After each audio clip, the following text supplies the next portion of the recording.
Journalist Peter Du Toit explores the roots of Stellenbosch, one of the wealthiest towns in South Africa, and arguably the cradle of Afrikanerdom.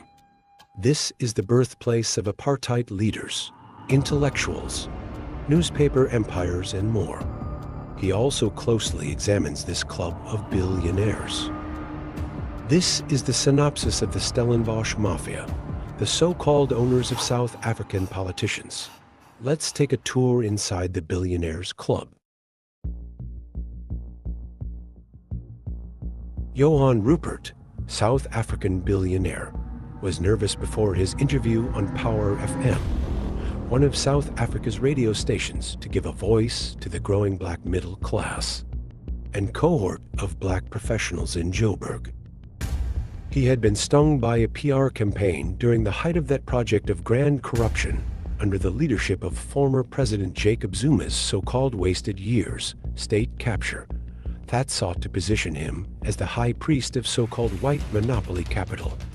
And now he wanted to put the record straight.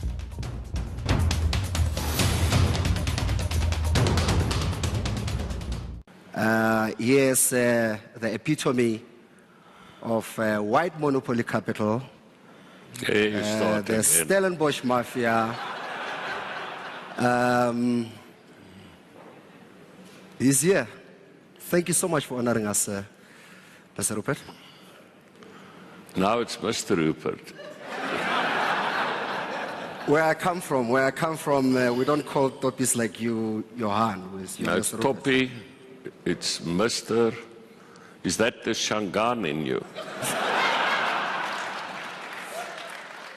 Thank you so much for joining us. People, you know, there's a guy called Skhumbuzo Mbata, who's a host of Capricorn Breakfast, asked me on air the other day when we were announcing that you're joining us, and he said, why now? Why did Johan agree to, you've never done television, you hardly talk outside your AGMs. Why now, why here? No, why?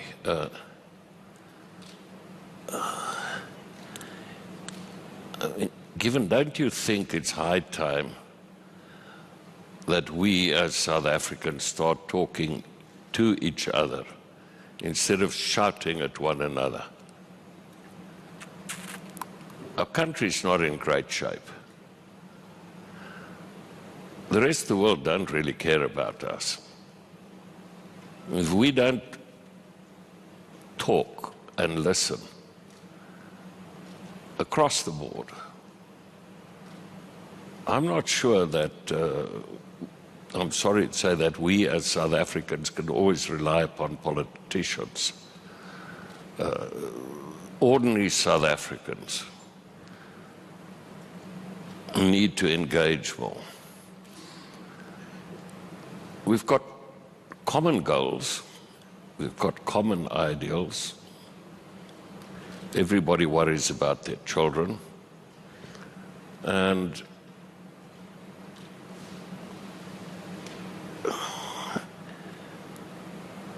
if you can't ask me, as you and your fellow Shangaans and a vendor or two turned me into white monopoly capital, a term that I was unfamiliar with,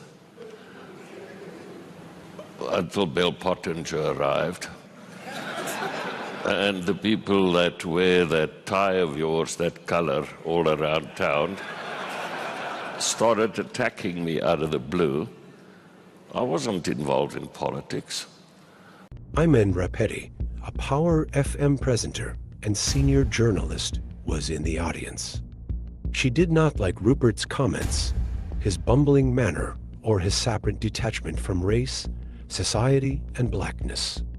This is what she had to say. Mr. Rupert, you suffer from cognitive dissonance. You fail to recognize your own privilege. You talk down to black people. What you say is racist. My father, sorry, I'm now with the snowflake generation, sorry. Black people. Black people, not blacks. You know, I'm sorry, I say that Selwyn is a white. He's a white. You know, I've learned. My children are lecturing me all the time, so. Anton, you and I have to get on this. Yes. He is so very arrogant, she said as the conversation continued on stage. How dare he? She asked. Rupert went on to speak about his parents, how hard they had worked, studied, and served to get ahead in life. They wouldn't have hung around at taboo nightclubs, he said. I look at your generation and I don't see leadership, Rupert said. Most of the audience was laughing and enjoying Mr. Rupert's comments as he continued to insult black people. Maybe they were intimidated by his wealth and influence, as he showed no regard for black people and their past oppression under apartheid system. You know, it's another misnomer. You saw that I attacked apartheid at university, right? You saw the Cape Times article, I sent it to you. I got threatened by General Magnus Malan, that's common cause, people know that, with heat squads. They shut our import permits for 10 months, the whole of Remgro's. So where does the story come from? We never did business with the government. In fact, if my father had immigrated, the shareholders would have done a lot better. Have a look at Remgro's market cap versus Richemond's market cap. And we were boycotted overseas because of South Africa. So the choice is leave or stay. And then, and this is what really you talk about all the companies we've invested in. We could have taken the money out of the company, bought boats, whatever, but we did a series of partnerships. So the late Eric Malobi came to me, Kagiso. One by one, people came and we did partnerships with them. We didn't interfere in the management. And as for First Rand and Rand Merchant Bank, it was not started by Remgro or by my father. I started it. We paid 177,000 Rand for 277,000 Rand for a banking license. And we competed against Volksgas. And we were tiny. As for Rembrandt, it was tiny in comparison to Philip Morris and to BAT. We're always the tiniest. So if you look at the facts, and it's a public company, as Anton said, it was on the stock exchange, and the pension funds, the government employees' pension fund, they have transparency. So, you get opinions and you get facts. And I'd like to see how this narrative started developing. So somebody says to you, white monopoly capital. What does that do to you? Or Stellenbosch Mafia? Well, I asked you, what does it mean? Yes, I'm white. What does it do to you? I'm a white person, according to your, yes. to your terminology. You know, this stuff is also so passé. Yeah.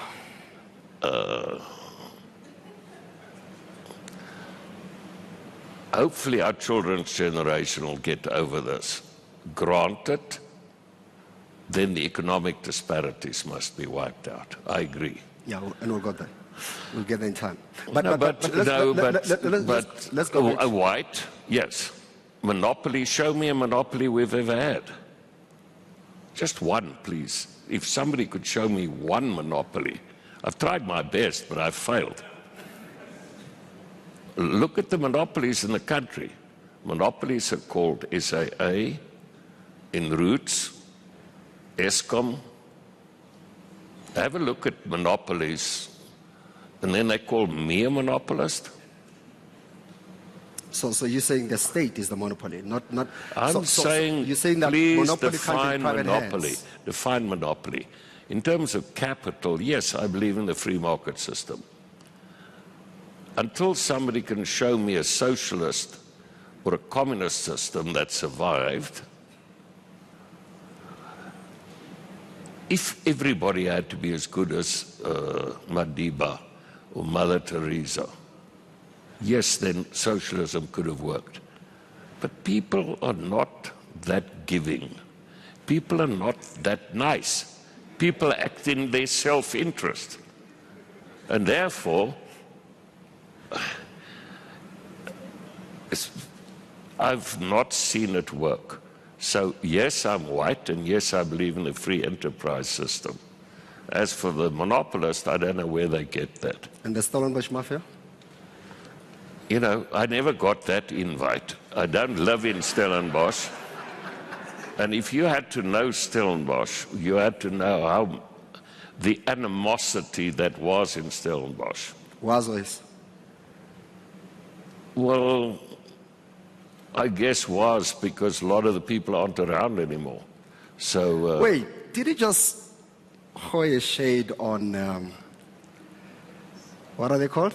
no, I didn't throw Steinhoff. it. They, not at all. What do you think Not about at all. Steinhoff for a second? We'll proceed. Steinhoff. No, your no, thoughts I'm not interested in discussing other people's problems. But what?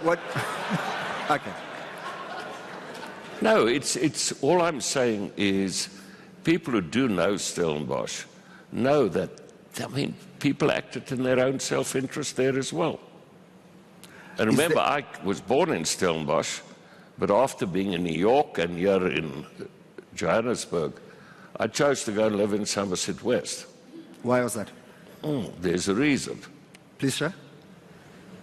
I'm still Chancellor of the university, so I'd better keep quiet. Okay. So that's the University of Stellenbosch. We talk about the Yes. concept.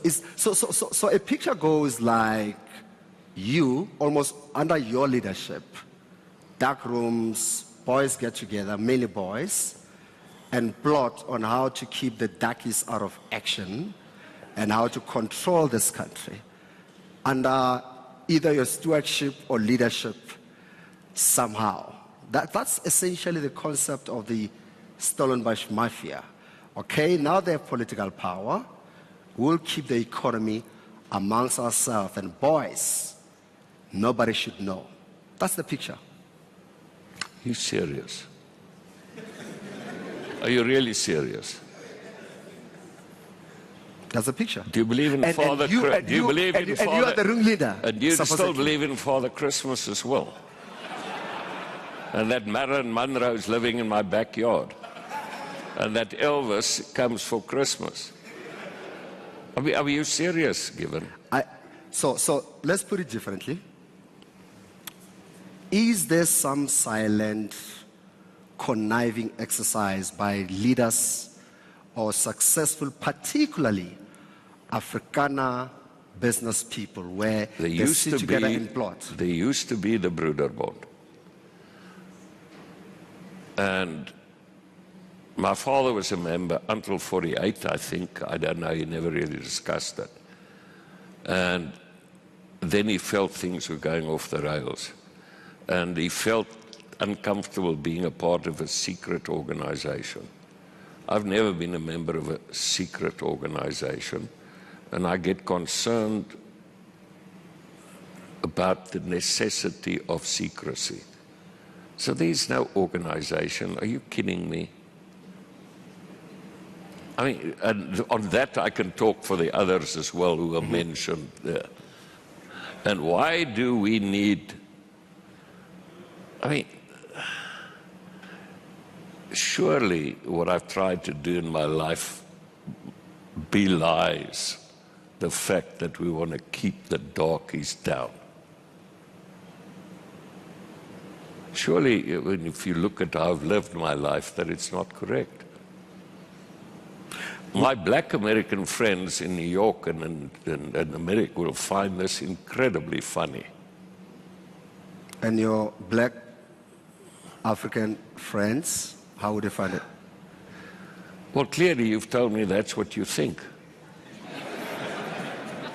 Well, don't try and tell that to Michael Jordan or to you're a Formula One fan. Go and tell that to our current reigning wild. You heard the other day he was in the car with me, and Naomi Campbell called. And I had to tell you, he was going, is that Naomi? Is that? I just want to tell you, okay. Wait.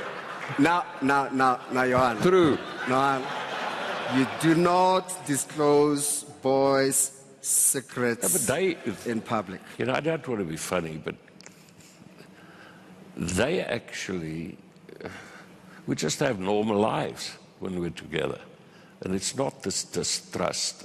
This is the reason why I think it's good to have a conversation. In fact, if you speak to the Treasury and the Reserve Bank, for very, very many years, our so-called family companies brought back more dividends than the rest of the Joburg Stock Exchange put together. Sure. I mean, these are our facts. And I think about, Yanni and them gave me the numbers. So what do you get? You stay loyal to the country, you create jobs, you pay tax. You know, I give my salary away. I thought the job is, if you're a good South African, that's what you do. In the rest of the world, people like that. So they say, please come to our country to create jobs. Please come to our country to pay proper salaries. Please come to our country to pay tax and then to give donations. But you do all of your Reynolds and particularly outside Richmond's interests, if there's a dividend coming out of Richmond, does it come straight to South Africa? Nothing stays in Geneva. And BAT. Ambassador Helen? And BAT, yes. Yeah, all of it come back to South Africa. Do you know the difference? Yeah.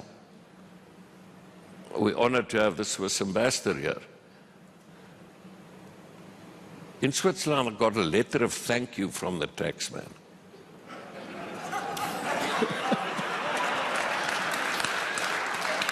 It was bloody painful. I hate to say it was bloody painful. But here, they harassed me for 8 years. So unlike what your friend with the red beret thinks, you're talking about my homeboys from the your homeboys, yeah, who said 5 years ago that I am influential on SARS. No. We'll go to the that. opposite. The opposite. Yeah. There is no clarity on exactly where the phrase Stellenbosch Mafia originated, but the first recorded references were apparently in an interview Alec Hogg did with market analyst David Shapiro in January 2003. Nevertheless, it's clear that it now denotes the existence, in the minds of many, a grouping of influential and wealthy millionaires and billionaire businessmen whose goal is to control and influence the running of South Africa and maintain white domination in the country's economy. The term Stellenbosch Mafia, of course, has become a loaded term referring to this group of businessmen, all billionaires, most of them Afrikaans, all of them white, and seemingly led by one Johan Rupert, who incidentally denies that he's a member of the Mafia because he lives in Somerset West. They use the Western Cape as a base from where they control hundreds of enterprises. These businesses generate enormous amounts of revenue for their shareholders and founders, which gives them leverage over society, controls the prices of basic goods, influences what clothes you wear. A private hospital group decides who receives medical treatment. They exist as a network. I don't think there's anything illegal about what they do, but what is certainly true is that there's a strong, interconnected grouping of extremely rich and influential businessmen who call Stellenbosch their home, their base, and they do exert an enormous amount of influence on various industries in the country and in social life, and quite possibly, and definitely actually, in politics too. Julius Malema, leader of the EFF, has been one of the most vocal about the provenance of the notion of a Stellenbosch Mafia. Ever since the party's formation in 2013, Malema and the EFF have campaigned on economic issues, attacking white capital, and regularly invoking the Rupert name as a catch-all for everything capitalist. EFF leader Julius Malema is now addressing supporters outside the Remgro offices in Stellenbosch. Let's take you live to those pictures.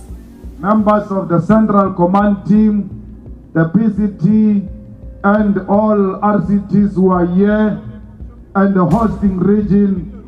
And we also want to salute our ground forces. We are very happy that you mobilized our people to come and mark this day as a land day. More than 300 years ago, they arrived here and they took our land. They killed our forefathers, they raped our mothers, they stole the cattle, and now they've settled here. And they call this place their place. But deep down they know that they've stolen from us. And whether it is these ones who are living now or not, as long as you are in possession of stolen goods, you are a criminal, because they inherited this land. And anyone who says they bought this land, they bought it from the money that was coming from the proceeds of crime. They bought it from the money that came from the exploitation of black people. And Johann Rupert and his family and the Oppenheimers and many of these rich family, white families in South Africa, they are the face of the land criminal that was committed in this country. That's why we are here to say to Rupert, your riches come out of stealing from black people. Your riches come from the exploitation of black people. So our people work in the wine farms and you don't pay them anything. Instead, you pay them with bottles of wine and alcohol, because you have no regard for black people and black dignity. So you are not rich because you are smarter than us. You are rich because your forefathers committed a black genocide and stole our cattle and killed our leaders and took everything that belongs to us. The sea belongs to us. The minerals of this country belongs to us. And we demand that all of those things must be returned into the hands of the rightful owners. We are here today to confront white monopoly capital, that we as the EFF, we exist everywhere, and even here in Stellenbosch we exist. And when the program of land expropriation starts, it will also start here in Stellenbosch and will reclaim our land. You must be ashamed that our people live in squalor, in Kayamnandi, and you stay in wine farms, wine estate in the suburbs, the only black township. There is no any other settlement for black people, for indigenous people, for the rightful owners of this Stellenbosch. They don't have any other place. They are squatting in Kayamnandi. You don't give them even a smallest piece of land so that they too can live comfortably like you. Now they are there, they are isolated. When you sell farms, you sell to each other.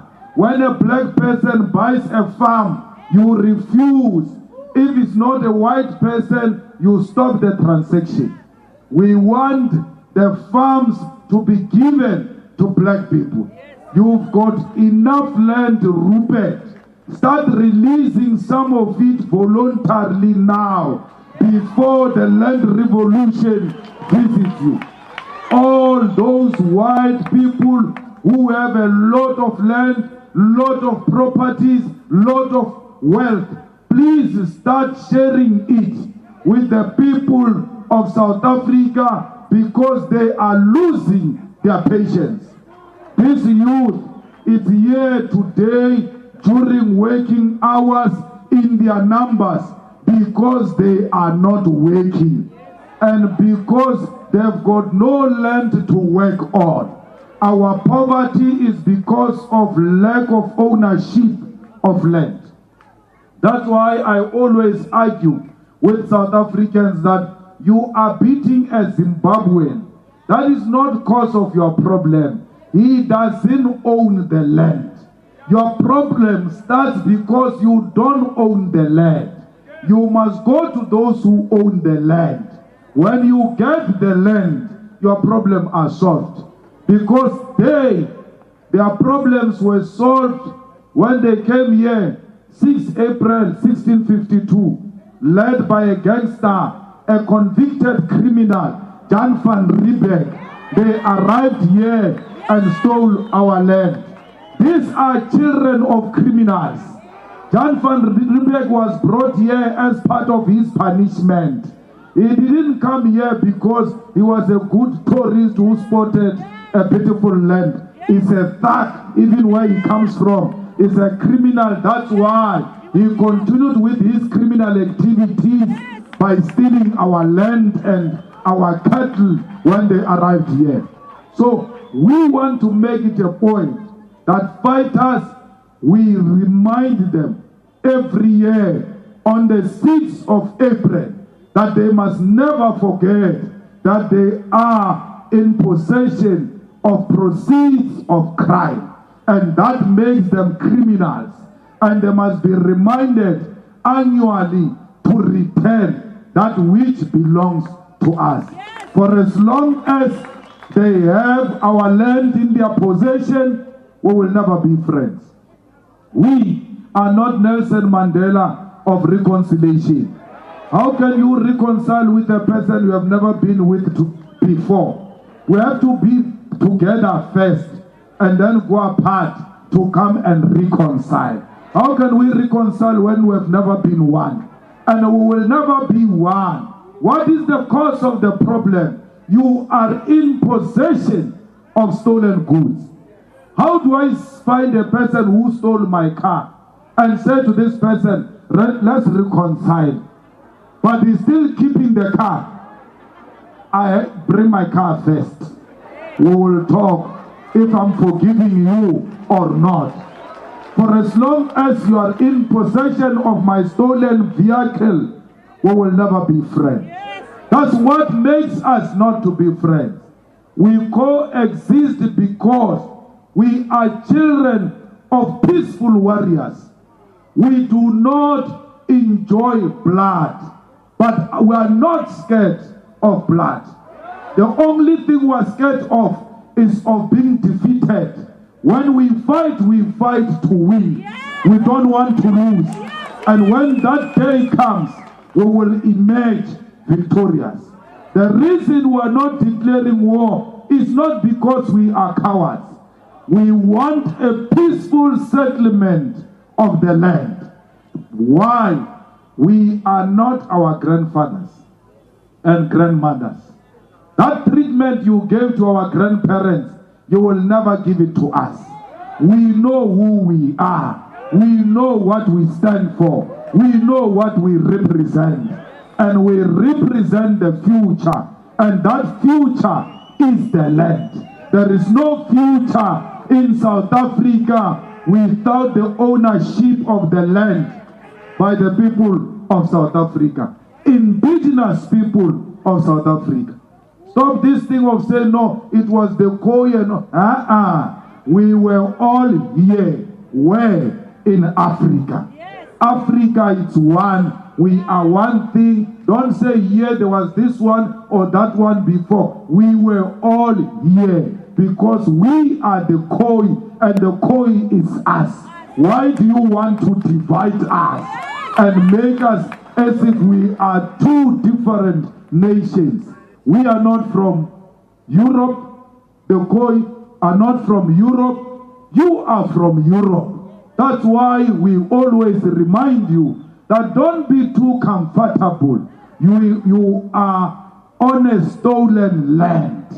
And this land we demand it back. How can the rightful owners, so many years in Stellenbosch, we only have Kayamnandi. Only now the EFF has now occupied the land and called it Azania. We want more of such occupation so that we take our land and allow our people to stay, but also to farm. We need to start working the land. We don't want the land to settle only.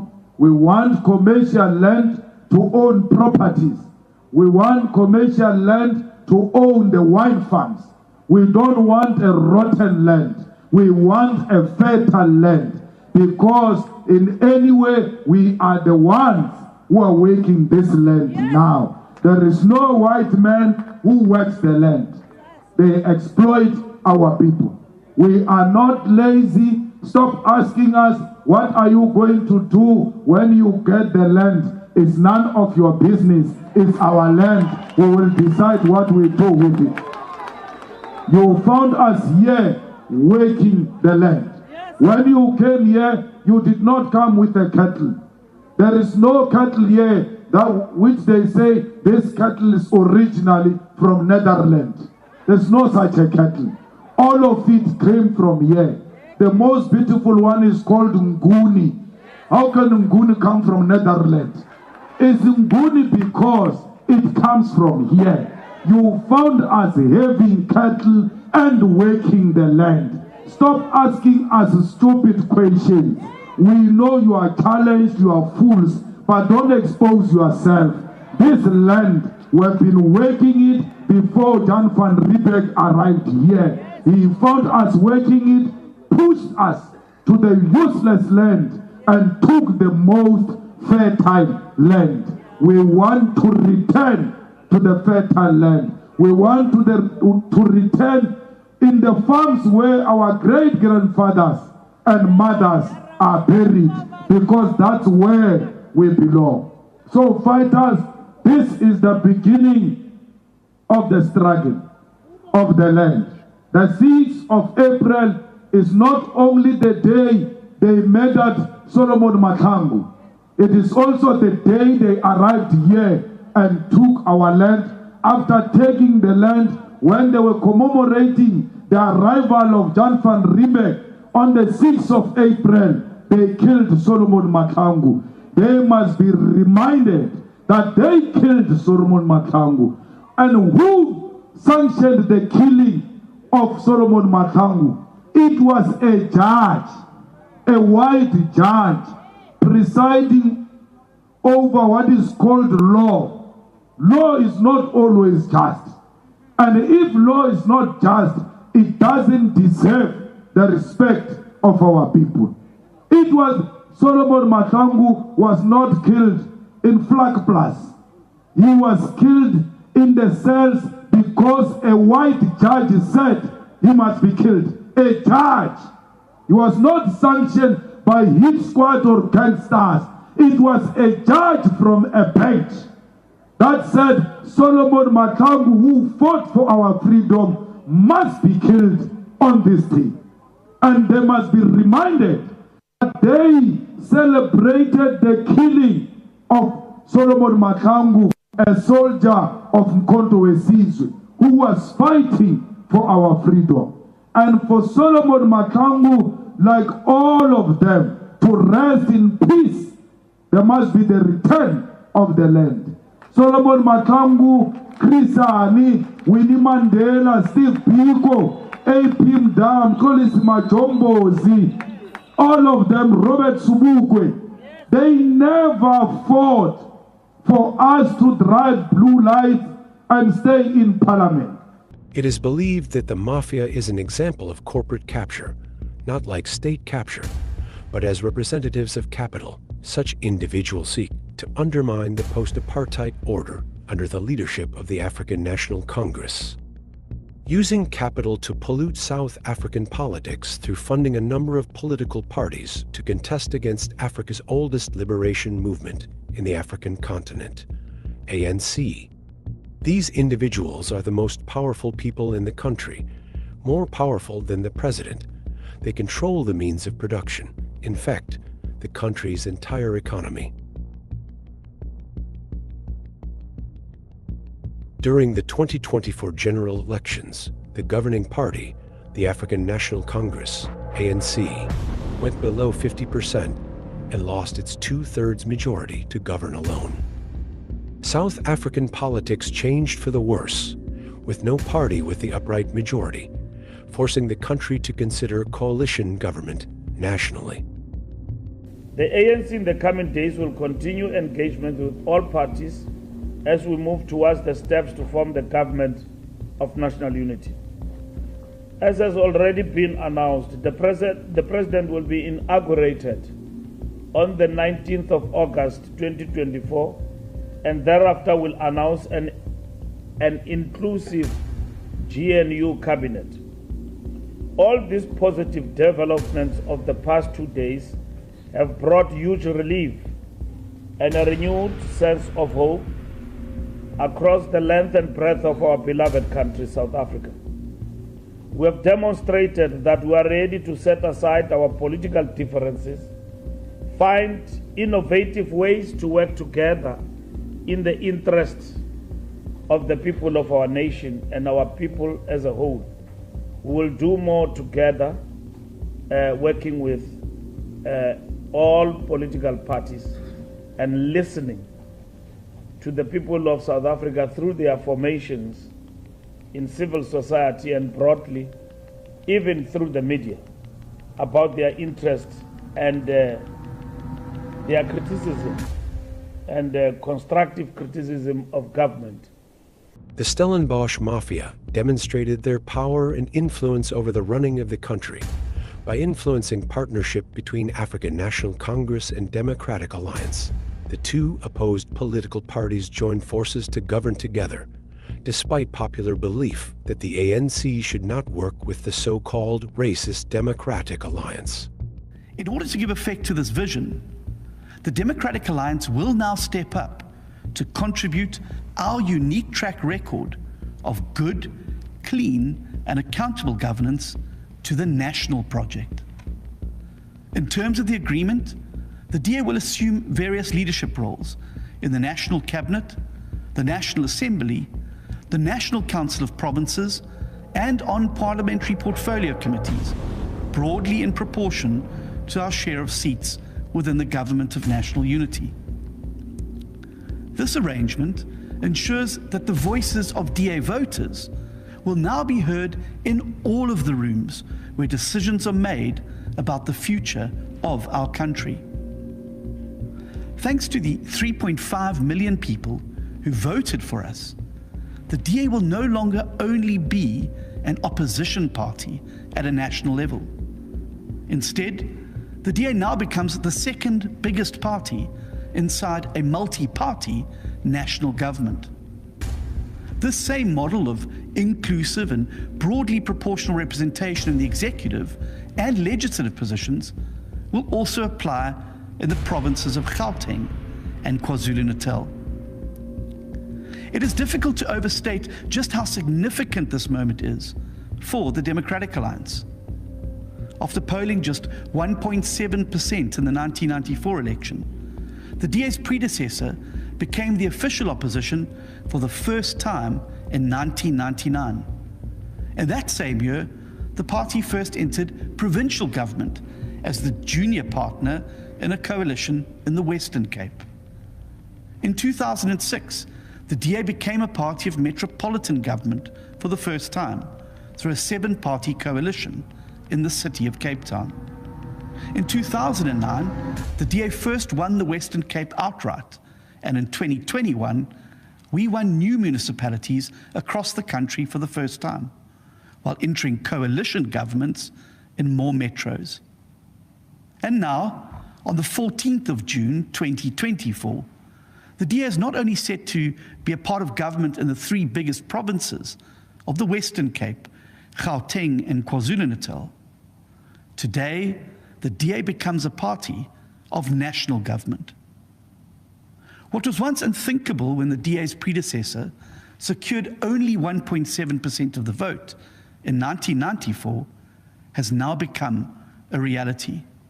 The Stellenbosch Mafia spread fear among the nation that collusion with the leftist parties like the economic freedom fighters of Julius Malema will result in the collapse of the economy using words like the market will not support government of unity among the leftist political parties.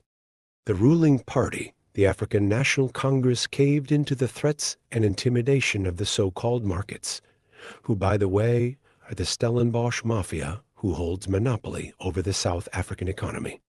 Members of the so-called mafias have interests almost in the entire spectrum of the South African economy, and given the fact that the top 40 index represents almost 80 of listed shares on the Johannesburg Stock Exchange, they carry some clout. From media and technology to banking interests, healthcare, finance, consumables, and retail. The members of the so-called mafia continue to manage a diverse portfolio of money spinning interests. The end of black power has begun in South Africa, with so much power that the so-called mafia have over the economy. Now they are halfway into taking political power. The African National Congress has given them what they've always wanted, political power back in white hands. Through the Democratic Alliance,